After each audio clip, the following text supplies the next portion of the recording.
Good morning on today. I'm going to check my phone because I've just forgotten, even though I've just looked at Monday, the 14th of October. I knew the day, just another day. The channel you are watching is Ice Cream Uploads. We are the coolest channel on Twitch. My name is, bear with me 1 second, Great Day! There we go. And you can see just to my right, on your left obviously, is the man they call Luke Burns at Jeroen on Twitter. How are you doing, Luke? It's true. Yeah, absolutely fine. Raring to go for a new week of news and content. Although we'll be back. He'll be back tomorrow, but yeah. Your baby back. Yeah, baby back. Rebs. Shout out to all the Austin Powers fans in the world. So this is The Scoop. This is your daily dose of games, industry, and beyond news here on Ice Cream Uploads. We are live on Twitch. That's twitch.tv/Ice Cream Uploads. This show is essentially a podcast. It is a podcast because we do turn it into a podcast later on today. So if you have Spotify, iTunes, and SoundCloud, you can listen to the audio version of this then. And if you want to watch the video version back, we will put it on YouTube roughly an hour or so after this show ends. So that's across all social media at Ice Cream Uploads. And today, as we mentioned, is Monday. That means we've just come off the back of a weekend. What did you get up to on the weekend, Luke? I played a lot of WoW again like a proper nerd. One thing I didn't do that I said I might do on the Friday was download that Mortal Kombat thing, but no, I didn't. Do you know what? I absolutely said I would. Didn't at all. Oh well. If you have downloaded it, let us know though. Although I did do new things. I played very little PUBG. I played a little bit. Maybe played some on Friday. I can't remember. Then it's still in kind of a crap state, so I thought, you know, I'm gonna, rather than just getting angry at PUBG and being disappointed, I'm gonna play something else. So Bibby messaged, if he's listening, hey Bibby, let me just change because I can't see the chat. Actually, a couple of shout outs before I do continue. Shout out to Bardinsky FC, who's joined The Scoop live for the very first time, and thank you very much for the host, Badinsky. And we have BK Connor, can't speak, you can tell it's on early Monday morning, in the chat too. If you are in the chat, please feel free to say hello, and if you're just lingering, lurking, and you're not sure, you're new here, if you like what you see, please feel free to hit follow too. But yes, I at the request of Bibby, played some Volta on FIFA. So nice. I've had FIFA 20 for a while, installed, not opened it, loaded it up at all once. Played some Volta, really like it. I like the single player story mode. It takes me back to kind of playing like Fight Night round 3-ish, kind of. You basically create your character, and what Fight Night did was it invested a bit of time in making the faces look really good. So even though the body's quite generic, the face emotions and stuff is really good. So you then you build your character, you build it over the course of games, getting your stats up, unlocking new clothes and bits like that. And I'm explaining Volta there, not Fight Night. So you create your character. You essentially. Obviously, go into the world of five-a-side football. I won't say too much more than that because there's probably people playing that may play Volta. Sure. So yeah, it is a natural story for single-player sort of storyline. But then the result of that allows you then to play with a team, so you can go and play online. Which I haven't done any of that. I'm just playing through the story mode, and it's good. It's good. Yeah, I'd like to give it a shot. I've not got the FIFA. What I tend to do about halfway through the year, this is the most me thing ever. When it goes down in price, and it comes, usually like on the PlayStation Store, it gets to like 20-25 quid. I'm like, yes, now's my time to get FIFA. We have a couple of phrases. So we have frugal Luke, and then we have the wild foraging Luke, which is the species of creature that comes out whenever things drop down in price. Yeah, we see the wild foraging Luke. Exactly. Oh, and snacks appear on the snack desk. Yeah, exactly. On the table of abandoned food in the ice cream office. Yes. Free food. So, but as well as that, so that was me enjoying things and trying not to get frustrated and so on, he says. And the rest of the time, I spent playing Overcooked, so got ridiculous. Frustrated. Shout out to the Clominator and my better half Danielle Day, who's probably watching at work now, listening at least, who both put up with stressed Graham trying to get the burgers, bud! We need the meat! Yeah, it's a really good game, but I can imagine you lose a few friends and family members out of it. I mean, I almost got rid of Chloe. Almost, but we managed to get through, so yeah. Managed to get the burger served. Actually enjoyed Volta so far. Would have loved gameplay to be more cartoony / unrealistic like the original. Do you know what? I completely agree with that. And there's it's not really a spoiler to say. There's a guy in the storyline who keeps mentioning, or has mentioned, Panners a few times already. And Panners is, if you've never played FIFA Street or anything like that, it's basically when you do someone with a skill, get past them. And I don't know if Panner is just a nutmeg one or not. Anyway, either way, he mentions Panners and used to be able to do like ridiculous skill moves that the AI kind of bought into then. So unless they acted to cancel it or whatever, you would essentially just sell them. Get out of here! Sure, yeah. And you can't really do that to that extent. You have to do some sort of skill move and just hope the ball kind of goes past them, which is, I suppose, is realism. But yeah, that's the downside of Volta being based on FIFA 20's engine, is that's all based on realism. You don't get any of that sort of like OTT stuff. Whereas Overcooked just is based on. But you know, it's actually really good. The worst thing is Overcooked. Anyone that's never played Overcooked, do not listen to anyone's attempt at trying to describe it to you, because it sounds like the crappiest thing in the world. What is Overcooked? Well, basically, you and other people are in a kitchen, and you have to take it in turns to make ingredients and cook food. Well, that sounds crap. It doesn't pay, doesn't it? Yeah. But shout out to Bib for making me play it upstairs in the office a few weeks back. I think it was free on PSN a few weeks back, or was it a couple of months ago? I don't know. Might have been a couple of months ago, because I've played it with a few of the lads upstairs as well, yeah.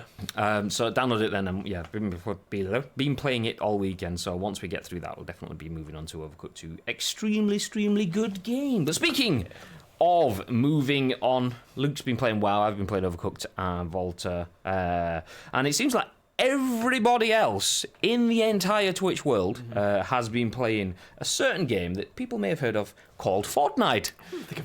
So obviously we are going to lead with that headline today. So for those of you that haven't seen, let me see if I can load it up. There we go. This is an article by Tamoor Hussain at GameSpot.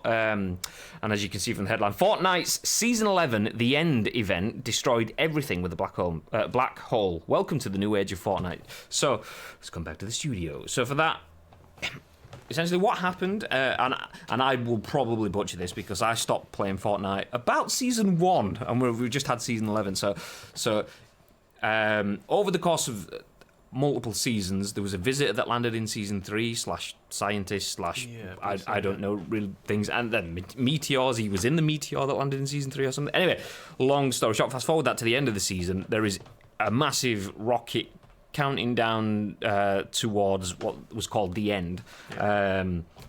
Finger quote marks for those of you listening on Spotify. You won't have had that, but yeah, finger quotes. So yes, at the end, everyone in game, because Season 11 culminated with an event, a live event which happened last night across the world. Everyone playing at that point in time will have seen the rocket take off, loads of other little rockets come down from the sky, kind of destroy every world, create a black hole, everything gets sucked into it. Even the menu and UI gets sucked into it, which is quite a nice touch. And now anyone who tries to load into Fortnite now just gets like a little ring and black, nothing, which is an incredible way to get people to play your game, is to stop anyone playing your game. Yeah. Imagine having the power of being able to do that. Say, look, our game is so big that to make people want to play it, we're going to stop them from playing it. I know, it's crazy, isn't it? Like it's just the marketing. In a way, obviously, the marketing itself is kind of genius, but also they have the luxury, like you say, of having a game that's so big that almost anything they did would be massive and successful. But nevertheless, it's still like a great bit of marketing, I would say, really. Yeah, it's phenomenal. I mean, I'm just going to go on to Twitter. There we go. You guys can do it too. If you go to twitter.com/icecreamuploads, you can see that we have some tweets just letting everyone know that we are live. That's Ice Cream Uploads on Twitter. I've just hit retweet on that because I hadn't actually done it yet before we went live. Busy morning. Shout out to We've Got Babinho dropping in the chat. Good morning, chaps. Yeah, very few games can do that. I mean, that Fortnite, they've done essentially the same thing that they do at live events. So Gamescom, I don't know if it was there this year, but Gamescom last year, because everyone has Fortnite. Fortnite is free to play. There is no barrier for entry apart from obviously network connections and stuff. Fortnite knows that everyone has it. So what do they do when you get to a game event? Well, they go, well, there's no point in putting everyone's going to go, let's have a 100-man arena, everyone there, and then when people get knocked out, we either fire them out of the chair or a light goes off until there's just one man left, and then we have. It's been done. Everyone's done that. So Fortnite said, "Do you know what? Everyone's played it. We don't need to let them play it. They know what it's about. How about we have an assault course? And if you go around the assault course, you can get stuff. Yeah. So which is genius. Our game is so good and." So well marketed. Good, obviously, is debatable. It depends on your own perception of it. We don't need people to play it here. They can just run around stuff and jump up like one of those spinny things that you've got to jump over or it knocks you over. Yeah, we'll have one of those as well. Yeah, exactly. Yeah, you can just go in assuming they've already got the game and say, okay, so you've already got the game. Want something for it? Want the chance to win something for it? And yeah, pretty much everyone I know who plays video games, if they won like a free Fortnite skin or whatever, then I know they'll be able to use it because they've got Fortnite, And to be fair, I've slipped my disc in my third vertebrae just trying to. I'm absolutely going to use this skin. So let's jump back to the article then that Tamoor has written as we scroll down. So Fortnite Season 10 concluded with a big in-game event. Is it Season 10 or was it Season 11? I think this one was Season 10, isn't it? And then Season 11. Well, this is the bit that confuses me a little bit, because Season 11 is still coming, right? Or that's the theory, and then it moves on to Chapter 2, or does it? Let's just read on like we know. So Fortnite Season 10 concluded with a big in-game event that looks to be ushering in significant changes for the wildly popular Battle Royale title. Developer Epic Games has been teasing that the end was coming over the last few weeks, and we now finally know exactly what that means. As expected, once the countdown clock struck zero, the new rocket the Mysterio visitor had built in Dusty Depot launched, creating a new rift in the sky. This set off a chain reaction. The other rifts around the island began pulsating, and multiple rockets emerged from them and zipped around the sky until they converged and smashed into the 0 point beneath the giant meteor, sucking the meteor into the rift. Let's go further down. After a moment of stillness, another rift opened up in the sky and one final rocket emerged and honed in on 0 point, setting off a massive shockwave that knocked players into the sky. The rocket was followed by the meteor, which also smashed into the 0 point, creating a cyclone of energy that sucked players, the battle bus, and everything else in, leaving nothing but a black hole. It appears that the series of events really did mark the end of the game. At least for now. Players who remain in the event playlist can do nothing but watch the black hole, and those who exit the game and try to log in into a new match are unable to. Epic hasn't formally said anything about what transpired, but the following event, the official Fortnite Twitter account, the official Fortnite Twitter account also updated its banner to a picture of the black hole. If you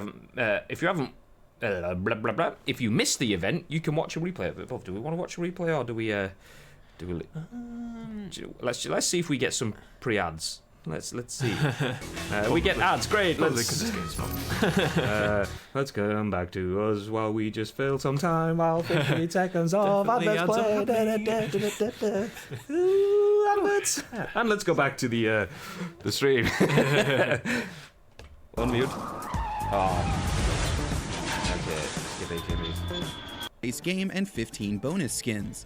Okay, let's give up on that. Let's just give up on that because that's just like Apex and other. Well, you know what? To be fair, our podcast listeners haven't got much out of that anyway. Yes, exactly. That's a good point. So basically, there was a big destruction-y end of world cataclysmic event, and everything got sucked into the black hole. And now there is just one black ring on screen. The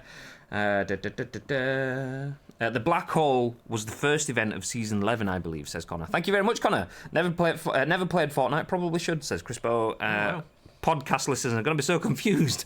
I'm confused. Why did we even try to play the video on GameSpot knowing that there was going to be 2,000 adverts? But we did this anyway. We live and learn. I'm surprised, Crisp, that you've never played Fortnite. He must be one of the only people out there who hasn't. And Crispo says, Graham Day is jobby. A star. Oh, thanks, mate. That was an asterisk, by the way. He tried to say I'm a jobby. It's an old running joke. If you're not sure, then please go to Twitch and Twitter and follow all the ice cream uploads, and it still won't make any sense. But yeah, if you were there, you will know. So there we go. Fortnite has essentially stopped people playing. The funniest thing is the Fortnite, the biggest game that has ever been, essentially the most viewed game. I was going through the Twitch viewership last night, and it was kind of like you had PUBG with like 30,000 people watching PUBG. You had Apex with about 50,000, and then you go along. So you've got 30,000, 50,000. FIFA had about 40 whatever thousand. Fortnite had 1.59 million people watching it at that point in time. That's crazy, like every other game put together, then probably times by like 10 or something like that. Well, maybe not 10. But yeah, insane. All watching just a Black Ring. Yeah. And the worst thing is, I mean, I fought the urge because, yeah, I was playing games and we were just watching some PUBG streams as well. Shout out to Wacky Jackie and K-Man.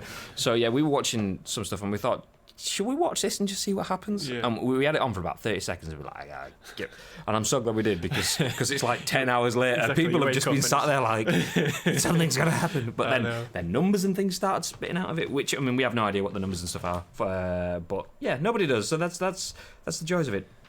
So what does that all mean? A lot of people were sat there watching everything being sucked into it. And I genuinely must have seen double figures of tweets going, is that the end of Fortnite? Have they actually stopped? It. And I'm thinking, seriously?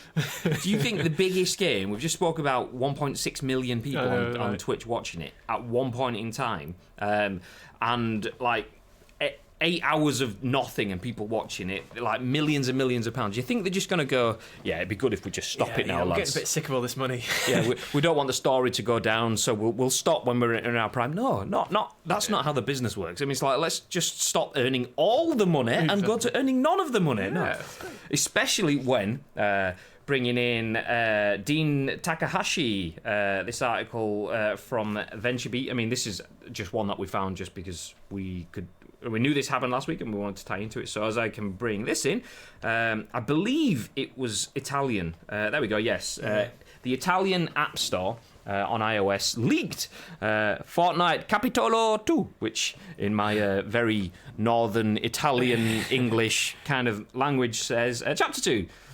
So you can see a very Zelda-esque looking image on the left there with a few players on the right. I'm not going to go through that article because we could tell you roughly what it says. And that is that Fortnite Chapter 2 is coming. Ta-da! There we go. So is it the end? Probably not. Yeah, it doesn't seem that way somehow. I did see something good though. That was yesterday when it's like all these people going, do you know what? Fair play to Fortnite. It's a genius masterpiece. Like the masterstroke idea of stopping people playing and having them watching this Black Ring for 10, 12, 24 hours, we don't know, just to hype and build the suspense. And then this tweet was like, yeah, that's what you think was happening. What's really happening is this thing should have lasted 2 hours, but everything's gone offline and the devs are like, ah! Exactly. Which would be genius, imagine. That would be amazing, actually, yeah. I wonder how many people watching Ninja on Mixer. I wonder how many people was watching Ninja on Mixer compared to the most watched Fortnite player on Twitch if Ninja was streaming it. Good question. I know that I think Tim the Tapman was the most watched, but that's not for definite. That could just be he was the most watched in people that we follow on Ice Cream Uploads. I don't know. He was at the top of the list anyway, somewhere up there. He wasn't. He wasn't streaming. Is that Connor? Yeah, I don't know. Okay. So let's move on. So we've spoke Fortnite. Well, let's not stick on it too much because everyone is going to be talking Fortnite, and everyone. Let's summarize it. Something is coming. Nobody knows what or when. Ta-da! There we go. Summary's right here on the scoop. Yeah, you get it first. But now. So we've just had something fresh, something brand new that we've not really spoken about on Ice Cream Uploads, and that is the brand new season of Fortnite. Let's go back to something that we spoke about pretty much every day for a week. As we go to Riot. Doesn't want League of Legends broadcasters discussing sensitive topics on the air. So Epic Games is cool political speech, though. A shout out to Epic, who've just the cool political speech and not letting people play the games that they're playing, right. just making them disappear from black hole. Shout out. So on Friday, Riot Games said that League of Legends broadcasters should refrain from discussing sensitive topics on the air following the controversial move from Blizzard to ban a Hearthstone player who voiced support for Hong Kong protests over the weekend. As a general rule, we want to keep our broadcasts focused on the game, the sport, and the players. John Needham, the global head of League of Legends esports, that's E-sports, said in a statement, there is no hyphen. We serve fans from many different countries and cultures, and we believe this opportunity comes with a responsibility to keep personal views on sensitive issues, i.e. politics, religious, or otherwise, separate. Interesting. that's come back to us in the studio. What's interesting there is Riot have basically said, which you can understand, we don't want any topics that detract from the main broadcast. We don't want you to talk about politics. We don't want you to talk about religion. We don't want you to talk about anything really. You can have a little bit of personal element to your content, but as long as it's focused on delivering the main subject within the broadcast, which is the broadcast, so the sport, the action, the game, everything, which I can understand, because you'll get to that point where it's like the Oscars. One person goes up and makes a political speech, then suddenly everyone's standing up and making a political speech, and you're like, yeah, woo, I agree. And by the end of it, you're like, okay, we all agree. Yeah. We've seen this many, many times before. Yeah, that's that. Well, yeah. Comment which I have only just seen from Asim Tanvir, rewinding back to the Fortnite news. Maybe this is just a partnership / promo for the next Ring movie. Maybe. Maybe that's it. I can't remember what we were talking about now. Digress. Tangents. Riot. There we go. Yeah. So Riot doesn't want people talking about all the sensitive subjects, which I get and I'm completely on board with.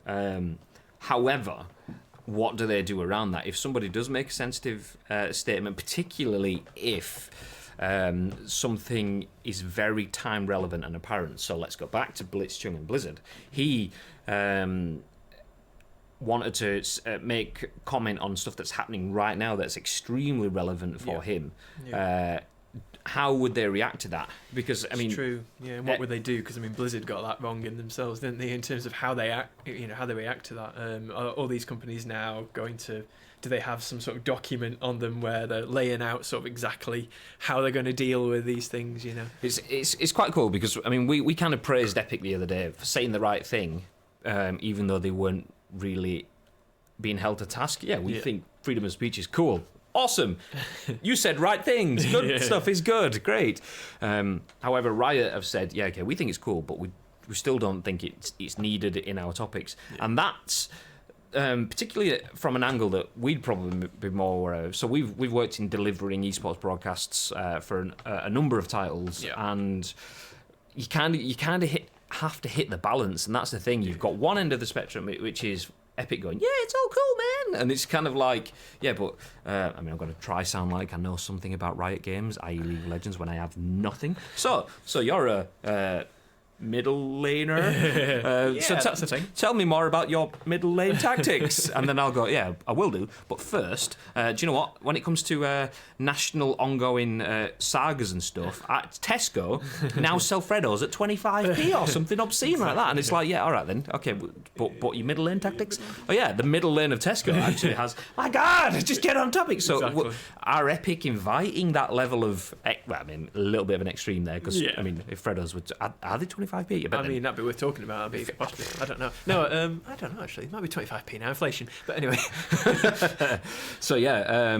By the way, international listeners, Freddos are little chocolate frogs. There you go. Everyone's going, what's a Freddo?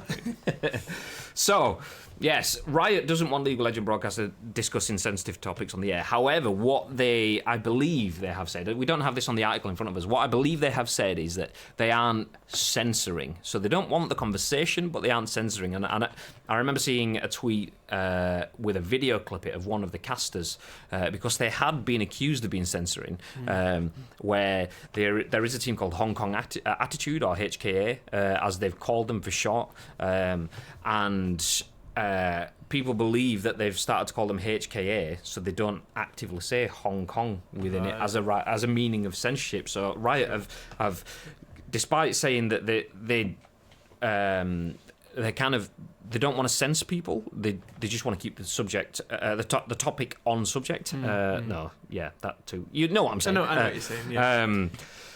People have said, oh, well, actually, you're censoring them. They then apparently released a statement on that saying that, actually, no, it's not a case of censoring them. That's probably bad communication from ourselves internally. We aren't trying to censor the casters by saying, getting them to say HK instead of Hong Kong Attitude.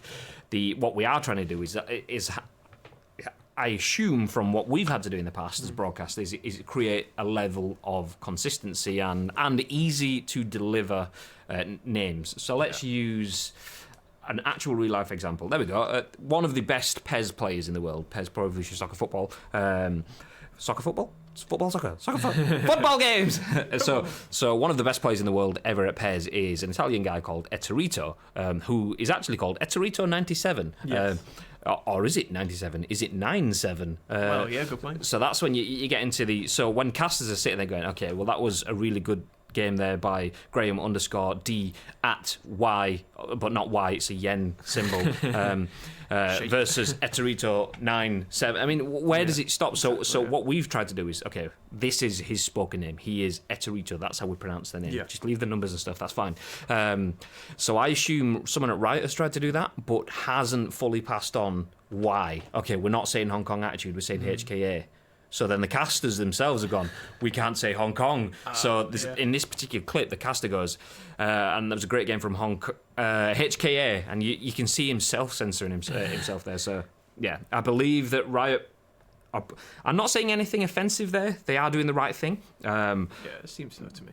But, obviously, everyone's going to have 1,000,001... Just looking at the chat. Yeah, everyone's got to have 1,000,001 opinions on that. However, one thing that we don't have an article for here, which I did see whilst heading home on... Well, I say here, whilst heading home on Friday, is that Blizzard actually did release a statement. Right, yes. So we waited all week for Blizzard to release a statement, and then at 5:30 p.m. on Friday evening, when everyone has left the office, and I believe as well it was a bank holiday weekend for some parts of America, maybe. Okay. Maybe I'm wrong. If anybody knows, then let me know. But yeah, they waited until nobody was around to comment or write articles, and Blizzard went, actually, we're giving him all his money back. Blitzchung can have his money, and we're not banning him for a full year. We're banning him for 6 months. And the casters that were fired indefinitely, they're not casting for 6 months, which is a nice level of acknowledgement that they've done wrong, but not enough, in my opinion. I mean, it's like going halfway back, isn't it? But it's still...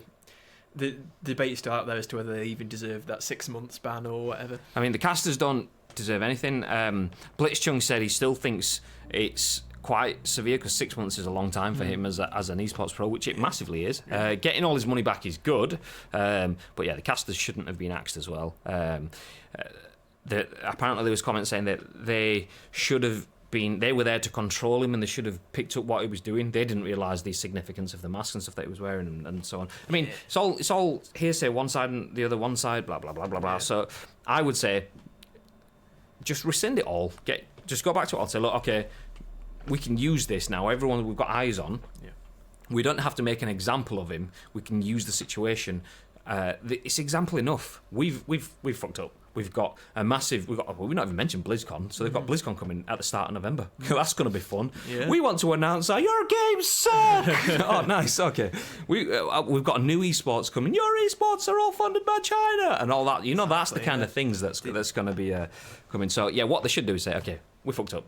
We shouldn't have axed Blitzchung. We shouldn't have taken his money. We shouldn't have axed the presenters. Let's just go back to square one, but with the caveat that we don't want any political speech. We're not going to censor people's views, and we don't. And I think the fact that we mentioned on Friday as well with that American University team, I think they are called American University, them doing a protest and being allowed to carry on in their event completely, which is just like, okay, now... So they can, but exactly, yeah. They've not solved that hypocrisy, have they?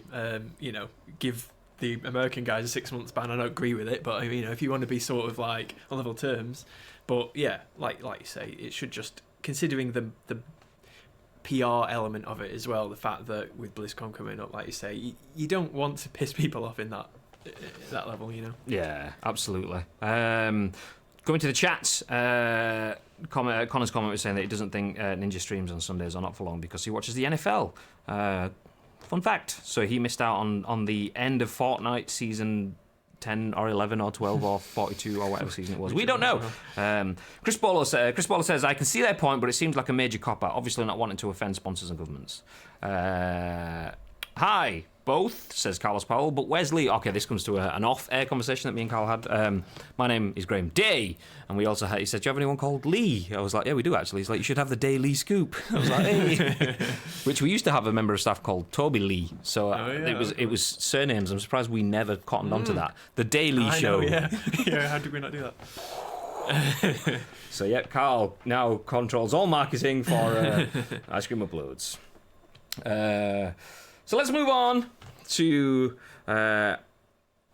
We were going from censorship and blockages to actual potential blockages. So as we jump onto this article from Karl Bode at Vice, let's jump on. Google Stadia. How would you say it? Stadia? I don't really know. See, I say Stadia. However, since doing the scoop, I'm obviously having my ears open to a lot more content from around the world. And I keep hearing Stadia, and I keep finding myself saying Stadia. I mean, I'm sat there in my motor vehicle, drinking from my aluminum can, saying words like Stadia. God damn it! Do you think it is an American versus British thing? But then, surely you need that consistency for a brand name. Yeah.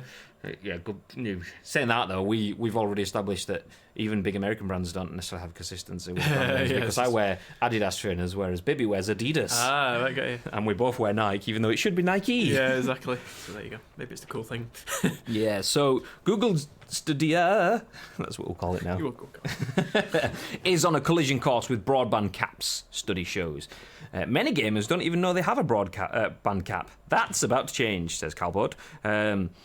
So with game streaming service Google Stadia or Stadia dropping next month, a new study suggests that 6 million gamers are about to get a crash course on the problems with broadband usage caps. Broadband caps are, if you didn't know, complete nonsense. Hey, what a line. There's no technical reason for them to exist, and they don't actually help internet service providers manage network congestion. Experts say the real purpose of such limits is to covertly jack up your already expensive broadband bill and punish customers looking to cut the cord on traditional cable TV services. Interesting. Let's jump on that one. Let's unpack that bit in a second. Let's unpack that bit now. Wow. Let's, before we move on to the actual meat of the article. So having a broadband cap. So essentially, imagine you've got let's say 500 meg, which is tiny, but let's say you've got 500 meg limit. That's your cap. As soon as you hit 500 meg, you could be streaming things at 80, 50, whatever meg per second. As soon as you hit, I mean, that would last you like no seconds. But like, say you hit that limit, it's usually gigs, I'm assuming. As soon as you hit that, your network is going to get throttled. You're going to be like dial-up internet without the funky twiddly jargon. I can see people looking at us through the studio windows. Hi guys. So as soon as you hit that gap, everything's going to get throttled, and I've always assumed that was once again because server overload, you're taking too much, blah blah blah. There's only so much to go around. People can't have it because you've got it all. So they go, no, fair usage, as they call it. Let everyone else have a turn. Yeah. But experts are saying that doesn't actually happen. Wow. Yeah, this is interesting. There's two things I get mixed up with here as well. There's so the idea of having a broadband cap would be, I suppose, all right, you are allowed 500 gigabytes a month or whatever. But then obviously you've also got your speed cap, right? So that's something a bit different. I feel like for me personally, I think I have unlimited broadband, but my actual speed limit is pretty petty. Yeah, your speed limit is usually determined by hardware and infrastructure. So I have 80, 90 meg-ish, which is all right. It's good enough for everything. Yeah. Pretty much, but it's not as much like you can get 300 meg broadband lines for the exact same cost as long as you have the hardware in place. If you've got proper high speed fibre, and it's called, rather than fibre to the cabinet, it's called fibre to the home. So you basically, welcome to ice cream tech. Anyway, yeah, usually your speed is determined by the hardware and the infrastructure. Your actual cap is determined by your provider, and even a lot of unlimited ones in their terms and conditions will go, you've got unlimited usage, but we may turn you down at certain points of time, particularly if you use too much, which is so my unlimited content has limits. Interesting. Yeah. Best noise ever dial up. Shogun says Stadia, and Chris Bolo says Stad. Space hyphen space yeah. Stad yeah. Yeah. We'll go with the Y sound, the Stadia, I think is what they're trying to say, right? Yeah. I agree. Oh, that's the wrong one. So let's go back to the article and then let's actually read on. So Google's new Stadia streaming service is about to shine a light on the unfairness of such limits. The service, which eliminates the local console by streaming all games from the cloud, will consume as much as 15.75 gigabytes per hour at 4K Revolution, with US monthly broadband caps as low as 150 gigabytes in many regions. You can see the problem. So basically you get 10 hours and your whole month is gone. Yeah. Nice. So much for games. A new study by broadband availability tracking firm Broadband Now found that 6 million of America's 34 million gamers will exceed their broadband caps using Stadia. ISPs impose usage caps as high as 1 terabyte, then sock you with additional surcharges for extra bandwidth consumed. Needless to say, that gets expensive pretty quickly. Our survey findings point to a potential disconnect between consumers and the services they use, showing that our transition to the game streaming nirvana may be a bumpier one than many expect, the study said. According to the data from the MPD group, America's estimated 34 million gamers play 22 hours per week on average. Were those gamers all to shift to Stadia as their primary game platform at 4K, they would burn through 1,386 gigabytes of data monthly, and that's just the bandwidth consumed by gaming. It doesn't include music and video streaming or any other activities. I think we've kind of got what we need from this article, so we don't need to really take that further. Anyway, Stadia, good luck. Is what we can say. Yeah, pretty much. This is come too soon, almost. This console, do you reckon? This is always the worry that people will have with Stadia. And when we had our on live showing, when we were first talking about it with me and Bibi last Monday, so exactly a week ago today, we at that point in time spoke about Stadia being all well and good, but the technological restrictions and the potential for latency are huge, especially if you're being throttled. I mean, having latency on a 90 meg line is one thing, but having latency on a 90 meg line that's been strangled by my ISP because I've already used my data because I've played another 10 hours of Stadia previously in the month just means that, yeah. It'd be horrible. So coming back to Powell's comment of best noise ever, dial up that along with the noise being shouted, "Mom, get off the phone! I want to play Metropolis!" Shout out to all of the OGs that played Metropolis. Did you ever play Metropolis? No, I didn't. No, you're missing out. You want to missing out. So, I mean, did you pre-order Stadia? No. I know we've got one or maybe two pre-ordered in the office, so I think Mark and maybe Lee have Founders Editions pre-ordered. It doesn't surprise me. Lee, for those who don't know, he's basically, he will always get the latest gadgets, won't he? Regardless, he'll bring them into the office on the first day of release to show them off, and then probably never play them again. Yeah, and then go play Destiny. Yeah, exactly. On the PS4. So yes, Google Stadia still open to the idea, but the list of potential, the evidence that's potentially stacking up against it delivering a strong service, it's starting to look a little bit. So that negative latency algorithm that we spoke about, if you missed that, then please feel free to go back on our previous broadcasts. I think last Thursday or Friday, I can't remember, maybe Friday, we spoke about negative latency, which is a software algorithm that Google has that will help people playing games online. It would kind of predict what you're going to press before you even press it. Hopefully that's wonderful, because at the sounds of it sounds like they really need those bits of technology to pull them together. But we will know within, is it November that it comes out, or am I taking? I should know, but I don't. So it comes out at some point in the future, potentially, but probably not in the past. Confirmed, not out in the past. Yes. As we move on to our next article. So we're going from bandwidths and downloads that might be restrictive. We've got something that you can download that isn't very restrictive, as you can see here. This article is from Sensor Tower, and my mouse is not working. Yay! No author on this article, but Call of Duty Mobile breaks the record with 100 million downloads in its first week, which is huge. And part of the reason for us wanting to show this is because we can start to pull in multiple things. So we just spoke about Fortnite being the most viewed game, at least yesterday. Yeah. But I'm pretty sure there was a comment that you mentioned from Connor. This could be wrong, because BK Connor just spouts facts. Yeah, he was saying we weren't sure whether it was sort of like a joke or whatever. Connor, you might be able to let us know in the chat where you got it from, sort of thing. But the stream of the Fortnite Black Hole sort of thing is supposed to be like one of the most viewed sort of videos in Twitch history even, or something like that, yeah. Whether they were being a little bit sarcastic, the source, or not, I'm not entirely sure, but I mean, I don't know why they would be sarcastic, because it clearly has got a lot of views. I mean, I saw it early on. I'm pretty sure it was like nearly 100,000 views just at that time or something, like yesterday. So incredible. Yeah. Well, bringing back to this. So Fortnite, despite being one of the biggest games ever to be played across all formats, PC, consoles, and so on. Let's bring this back in. You can see that Call of Duty Mobile breaks all records with 100 million downloads in its first week. So Call of Duty Mobile had the best launch of any mobile game ever after generating more than 100 million downloads in its first week, according to Sensor Tower Store Intelligence estimates. Developed by Tencent's Timmy Studio in partnership with publisher Activision, the first week performance puts it ahead of other big mobile game launches like Mario Kart Tour, which raced to 90 million downloads. We covered that last week as well. Other mobile heavyweights such as Fortnite and PUBG picked up 22.5 million, that's App Store only, and nearly 28 million downloads respectively in their first week. So this is where we're talking about Fortnite, and we always talk about PUBG. I mean, I don't think there's been a show yet where we've not spoken about PUBG, but shout out to PUBG.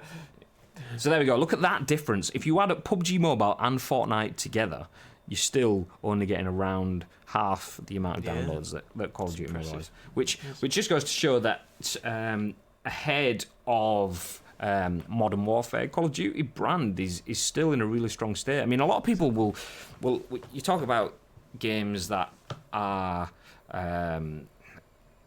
established and long running, and games that are proven over time. Call of Duty is one of them. You talk about fresh, cutting-edge games, you don't really put it in there. No. It's always the likes of the Fortnites and so on that are content marketing better than anyone ever has. You talk about games like PUBG for building on a modding community in PC and delivering a finished product. That was finger quotes again, by the way, for those on you audio thing. So bringing finished products based off of something that community has decided that they want altogether. So that's good community and reactive development.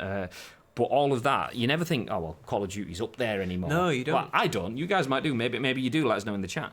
Yeah, it's interesting.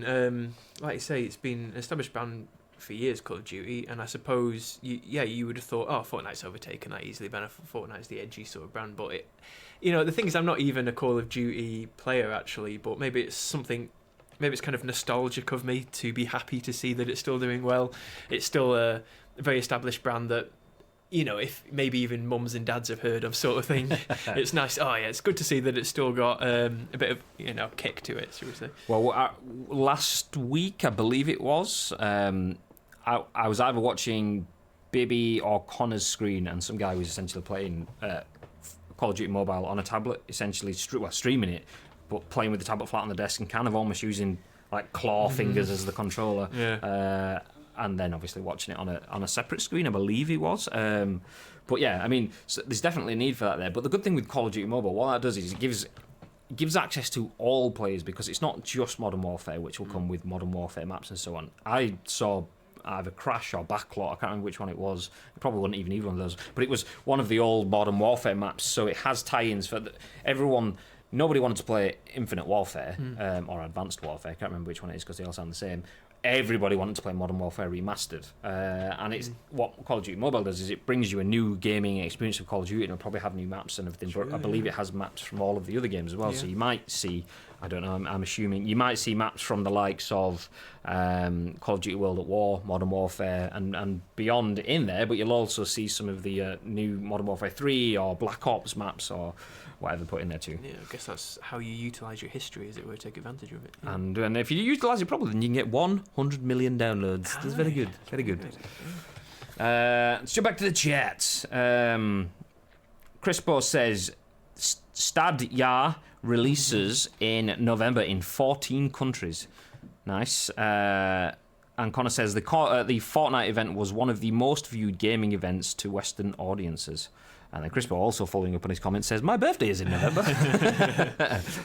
Modern Warfare 2 was insane, and Black Ops was its peak. It's lost its popularity with every different version that's come out after. Mobile is refreshing, but hopefully not ruled by microtransactions. So yeah, I enjoyed Black Ops, but I think for me, and it's probably more personal opinion rather than general fact, because I've seen loads of people that love Black Ops and Black Ops 2. Black Ops was on the down for me. So Modern Warfare 2 was the peak for me. Modern Warfare was probably the longest that I've enjoyed a game and led for massive hype for Modern Warfare 2. What came between Modern Warfare and Modern Warfare 2? I think that was World at War. I think you got Modern Warfare, World of War. Then I used to play lots of Call of Duty. I dropped this bomb upstairs before and told everyone that I'd never bought a Call of Duty game before, which is kind of crazy. Bye. Don't fall off the stage. Yeah, I've played a little bit of it before, like borrowed games from my mates or whatever, but yeah, never actually. I must be one of the only people, only gamers. Do you know, I have Modern Warfare Remastered. I had it installed on one of the consoles in the studio somewhere, so we'll have to sit you down and watch you get absolutely... This is Call of Duty, Luke. There you go. It's a shooty game. I fully echo what Connor said. Modern Warfare, followed by World of War. So Modern Warfare was Infinity Ward, World at War was Treyarch, and then Modern Warfare 2 was back to Infinity Ward. Best 3 years ever. Yeah, I mean... I was always in the corner of Infinity Ward rather than Treyarch. Treyarch started adding things like the zombie modes and stuff like that, which a lot of people love. But for me, that was just a rush game. Like lots of people coming at me, waves dead, which is like when you've got good mates, it's like. but I just think when I'm in it, I'm like yeah. When I'm out of it, I'm like I can't be bothered with that again. Yeah. So for me, it was the replayability of the multiplayer that came with Modern Warfare 2. But yeah, we'll get Modern Warfare Remastered on. There we go. We'll have that on a stream coming up very soon. Luke breaking his Modern Warfare seal on Ice Cream Uploads. The Navy seal. Hey, you like it? I like it. Treyarch peaked at COD 5 World at War because they had their legs blown off and No, grenaded, I think you mean bouncing Betty, because there used to be something called like Call of Duty Intel, I think it was. There was a website, this was long before we had apps and things like that. It was about 10 years ago. No, it was more like 11 years ago. And if you logged in with your details on this site, I'm pretty sure it was an official Call of Duty website, I hope so. Anyway, I logged in and it showed you like which maps and what weapons and how many kills and things like that. And my kill def was positive, but my most killed weapon was the bouncing Betty, which was essentially leave it and run away. People run over it. That sounds like my kind of tactic. For ages. I remember you telling me that you were the bouncing Betty kid. Yeah, exactly. There we go, Connor. I was so crap at the game back then that was the only way I could kill people. I mean, I did learn, but my introduction to multiplayer came from, he probably won't be listening, but my mate Callum, I remember going around to his house and he's going, do you play Call of Duty? I was like, yeah, I regularly play offline multiplayer, 3 or 4 player with my mates, getting beers or whatever. Playing that, thinking, I smash my mates all the time. I am the god going online and just being dead. And for those of you that have ever played Call of Duty Modern Warfare or Modern Warfare Remastered, there is a map that's quite infamous called Shipment, and it's basically, imagine you have a shoebox and then try to get 16 people to stand in a shoebox and then just put a couple of crates in it as well, and then you're pretty much just going dead. That was me dying over and over and over and over again.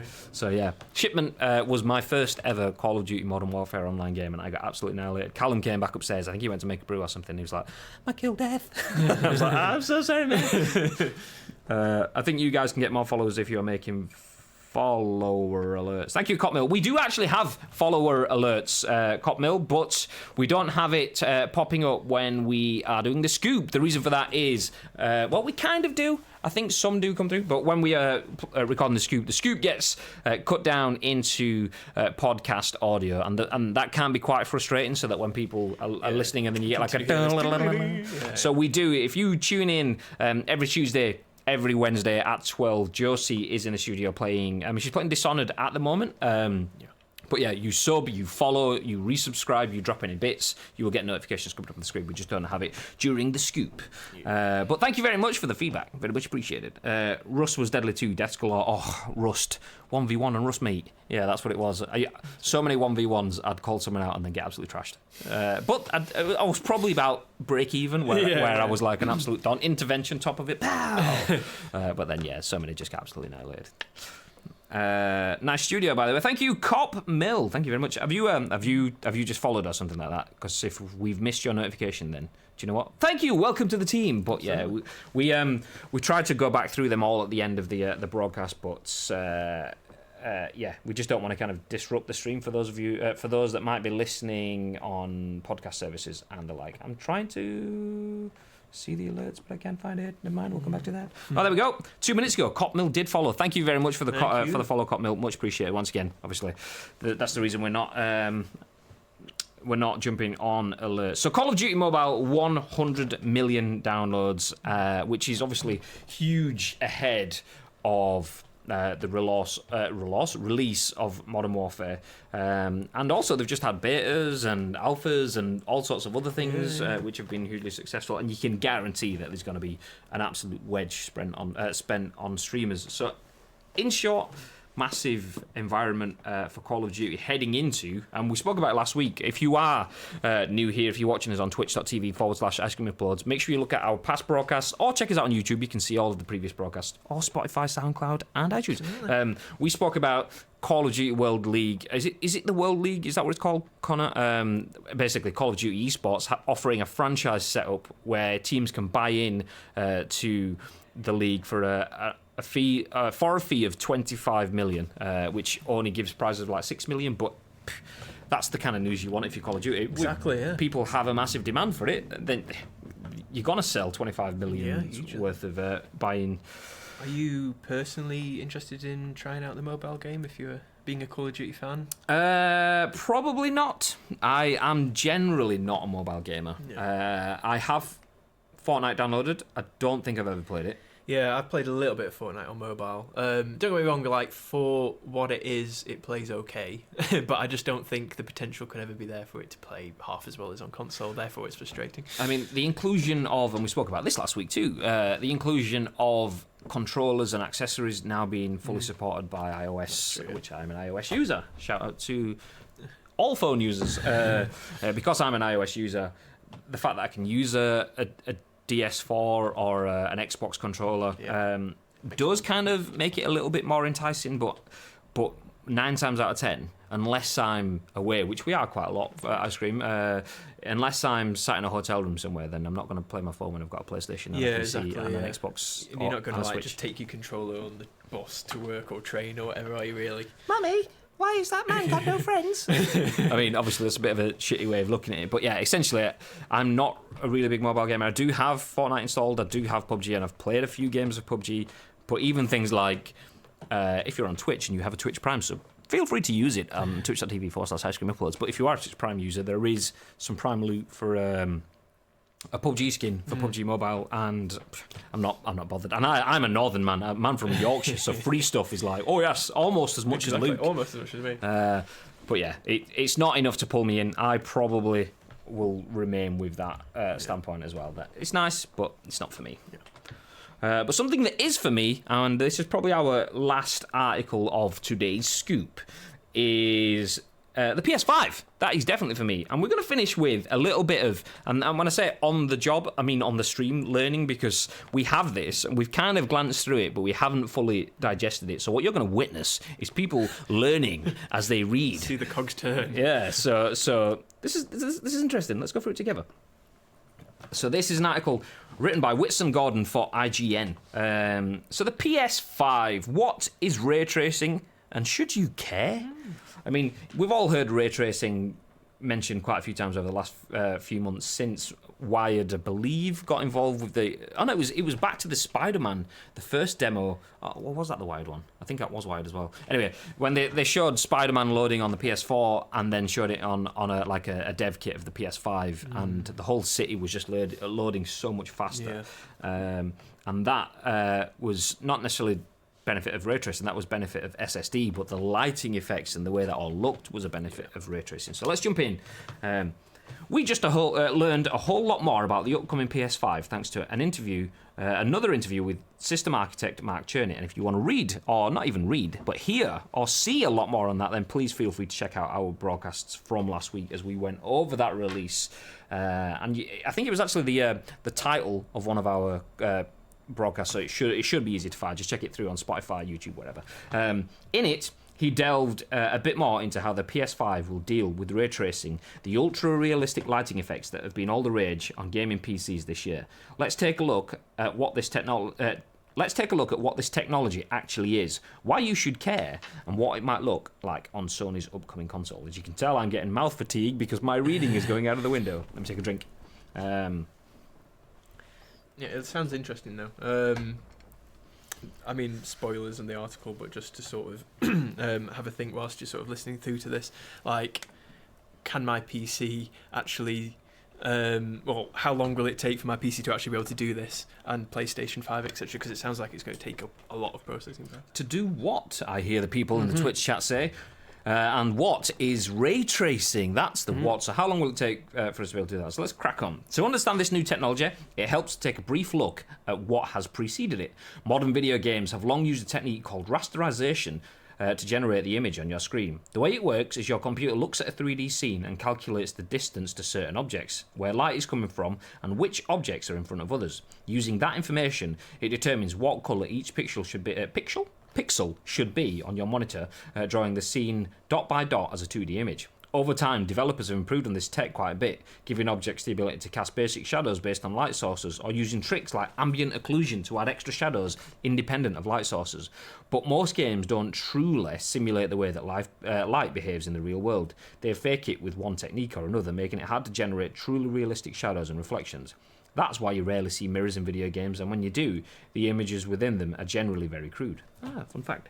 Did not know that. So ray tracing is a rendering technique that aims to simulate the way that light bounces off objects, in turn creating more realistic shadows, reflections, and lighting effects. In an interview with Gamers Nexus, Nvidia's Tom Peterson described it as a physics-based way of creating images as opposed to an artistic way of creating images.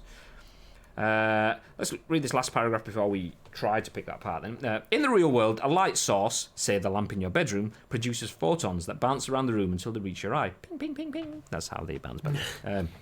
Ray tracing performs this process in reverse, tracing individual rays from the scene's camera and tracking how each ray interacts with different objects, casting shadows and reflections, and makes its way back to the light source. This ensures the computer isn't wasting processing power on objects the camera doesn't see, while still producing far more realistic lighting effects.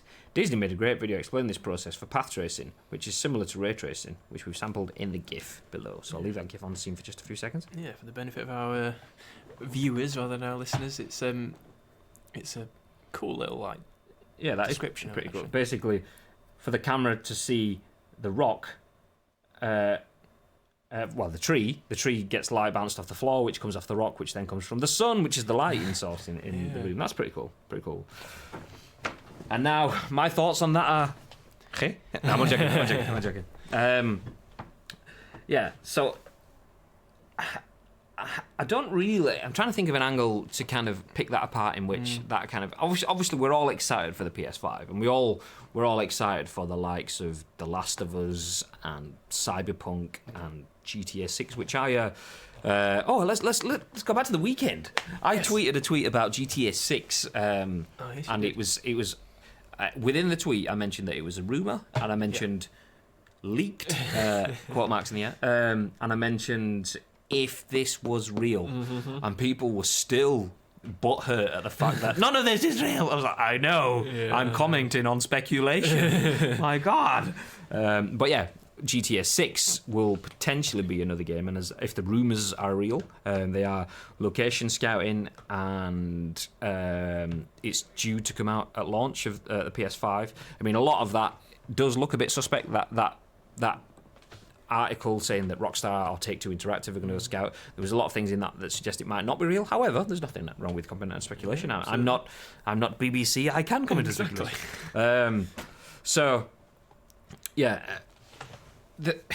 I think it kind of adds particular to games like that. I mean, it does, yeah. Multiplayer games are all well and good, but you tend to play multiplayer games when we had this conversation talking about 4K versus higher hertz and refresh rates. Multiplayer games, you go for the higher hertz refresh rates, but if you're playing those single player storyline narrative games, the likes of GTA, which obviously doesn't have multiplayer, the likes of The Last of Us, which doesn't have multiplayer, and so on, that increased light, is fidelity a word that works here? That increased light fidelity is and will be something that is hyper useful in terms of. I think it's that question of whether the player has the time in the game to sort of appreciate the extra visual quality. So with multiplayers, as much as we all want our fast action multiplayer games to look pretty, you kind of not got the time really to appreciate it, have you? Like you say, it's about frames per second, but GTA is all about like taking those moments to just go, wow, that view, you know, and feel like you're really part of the city. Just looking out of the top of some skyscraper that you've accidentally managed to flip a car on top of, and seeing the Vinewood Hills like sort of logo, and as the sun sets behind it, you're like, damn. Yeah. How dare you have thoughts on stuff, G? I think people, I mean, maybe that, but also the fact that Yorkshireman has thoughts. Wait, something. Science with the scoop. Next up, proving the Earth is not flat, but it is flat, says Crispar. Maybe that's true, but for the scientists to do the debate, do you know what? We should have a flat Earth debate. There we go. Oh, yes. That's it. We'll just get like round things. And just, Precisely, yeah. It's the desk. I don't know. How do you know that? Exactly. Connor says the new RTX on stuff looks amazing. There was an RTX on image, actually. Let's load that back up. There was an RTX on image. There we go, from Battlefield 5. Let's scroll it down so you can see it. So real-time ray tracing demonstrated in Battlefield 5 and NVIDIA press event. So that's RTX on. Yeah, I seem to remember seeing this trailer, or it might be a different one, but it's showing off how good Battlefield 5 looked. And just a reflection in that, obviously, and that car is just amazing. I mean, I have a 1080 Ti, which is more than I'm going to need for probably the next 6, 7, 8, 9, 10 billion years. However, I now want a 2080 RTX because of stuff like that. Not that everything I play doesn't look phenomenal anyway, but just because of how good stuff like that looks. So yeah, 2080 RTX, please. And that's kind of the end of the news here on the scoop. We've kind of we were hitting like 1.5 hours, nearly 2, almost bridging up to 2 hours by the end of last week, whereas we've kind of got back to an hour. Yeah, that's what we're aiming for. That's always what we're aiming for. Yeah, I'm pretty happy with that. Obviously, before we close things together, just want a quick reminder. Obviously, we are Ice Cream Uploads, and this is the Ice Cream Scoop, live on twitch.tv/Ice Cream Uploads. We are across all social media, Ice Cream Uploads. So feel free to hit follow. Connor dropping the link in the socials. Yeah. And if you want to go above and beyond, actually, shout out to, I'll do a separate shout out. We also have our very own merchandise. So exclamation mark merch in the chat will take you to our store on Gamers Apparel. If you're watching on Twitch, there is a panel down below that will take you there. Feel free to follow that link through, and you can get your very own Ice Cream Uploads merchandise. I think this time last week, Bibi was wearing an ice cream jersey. I wore one on Wednesday, maybe, as well as a few other things. But today, I'm full on. Hashtag ad, hashtag spawn, hashtag ad spawn placement, hashtag stuff from Sniper Ghost Warrior contracts. I hope Mr. Asim Tanvir is still in the chat, because that lovely guy gave me this at Gamescom, and I'm finally wearing it. I was originally going to wear it without a jacket, but it was quite cold in the studio this morning, so I kept my jacket on. Combo breaker. Hashtag Graham does a job, says Crispo in the chat. Thanks, Crispo. So yeah, feel free to follow the channel now. We will be live again tomorrow at 10 a.m. If we don't go live today, I don't think there is any plans for anyone else to stream today. That could happen. So, you know, the way you will figure that out is to follow all of those social channels that we just linked in the chat, and you will know. Very true. Asim says, love it! Yes! Yeah. Thank you for the t-shirt. It fits very nice. Makes me feel warm. So, Luke, do you have any plans for your stream on Thursday? Oh, that's a good shout. Well, I've been playing WoW. I've been playing WoW at home, and I've been playing WoW in the studio. Wow. Wow. So, yeah, but with what I do in the studio, I've been using a different character than my personal one. So this might not mean much to you as a non-WoW player, but a undead mage. And I'm currently level 11 or 12. So please feel free to join me. It'll be around 3 p.m. time, I suspect, but you know, as Graham says, make sure to follow the channels so that you know for sure. But yeah, I must just jump in there and just confirm that I prefer my mages to be undead. Yeah, exactly. I mean, he doesn't even move. It's weird. But yeah, feel free to join me and just watch me try and you know, like remove a corpse that's just on the floor. Yeah, I'll just be training up, doing what you're doing. WoW. So yeah, make sure to train. So we have a few things. Obviously, Luke live from 3 p.m. ish on Thursday. We have Josie on Tuesday and Wednesday live at 12 noon playing some Dishonored. We are back every single day at 10 a.m. Monday to Friday with new episodes of The Scoop. So today, Monday, tomorrow, Luke steps back out of the seat and we should have Booberino back in the studio. joining me, and then same again on Wednesday. On Thursday, though, I finally step out of the Ice Cream Upload studio and let someone else go, because Team Ice Cream, well, some of Team Ice Cream will be heading to EGX at London's XL Arena. We'll be there on Thursday, and I think we'll have Baby there on the weekend as well. So yes, I won't be on Thursdays and Fridays episodes of The Scoop, but I will be here tomorrow and Wednesday. So please feel free to come back and join me. It's nice to have you guys here, and everyone else that has been in the chat. Thank you very much for all the messages, comments. Copmill for the follow, and let me just make sure I've not missed any other follows. No, I think we're on top of it. Thank you very much for the follow, Copmill, and everyone else that's been and around the show. Like I said, that's it for us on the coolest channel on Twitch, Ice Cream Uploads. So from myself, I'm from Luke. Until next time, stay frosty. See you later.